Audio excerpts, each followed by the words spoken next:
I went to University of North Texas. Go Mean Green! Woo! I put all my eggs in one basket. I only applied to UNT, and luckily it worked out. I had 3 younger siblings, and so it wasn't too far from home. It was about 30 minutes away. So enough distance to give me my own life a little bit, but still be able to come back and see them grow up. And they have one of the best music programs ever.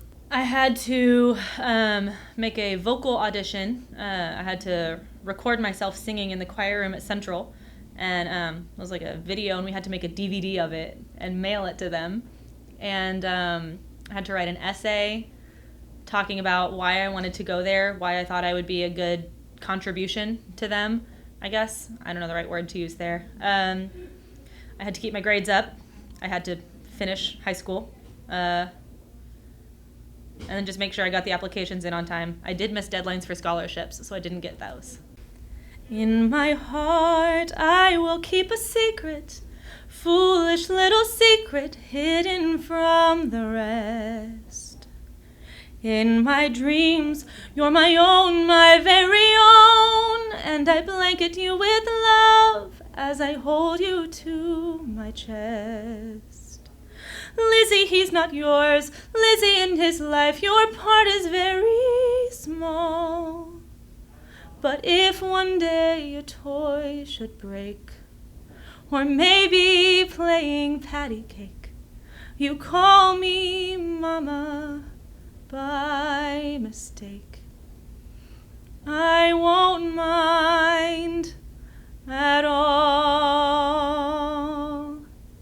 I took sign language and I loved that. I was in choir my whole time, and obviously I loved that. I really, really liked music history because it combined my 2 favorite things, which are music and history. So they have this thing called the Library Mall, and it's like right next to the library and between the Union building, like where everybody hangs out. It's just a big brick strip, and there's a fountain that's in it, 2 fountains. One that's a circle and one that's really long. And the long one has like streams going like this, and then the circle just has a fountain like the Friends opening. And you're not supposed to get in them. And so anytime there was a game and people would win, which didn't happen very often back then, happens more now. But anytime people would win, they would jump in the fountains and everybody would get in trouble. And then also this one guy put soap in the fountains all the time and kept getting busted for it. And there was a person who wore a flower pot on his head, always. Like even when he graduated, he had the pot on his head. And there was a person who dressed up like Spider-Man every day. For me, the hardest part about being in college was learning that it's different than high school. In middle school, of course, in middle school, it's different than high school. High school is different than college. But I had a hard time adjusting to the fact that I was 100% in charge of my own learning. I didn't have teachers that were going to be like, make sure you turn this in, because they don't care, because they have a zillion students and they don't have time to learn my name.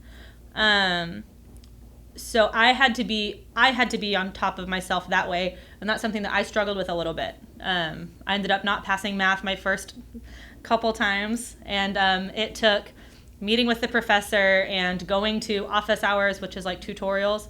I had to realize that it's okay to ask for help if you need it, and kind of figure out how to take control of my own learning that way. The best thing about being in college was probably getting to meet people from everywhere. Because I studied music, our program is internationally known at UNT, and so I have friends that live in England. I have friends that teach in South Korea. My friend Claire teaches in Thailand. Like pretty much any like state in the United States.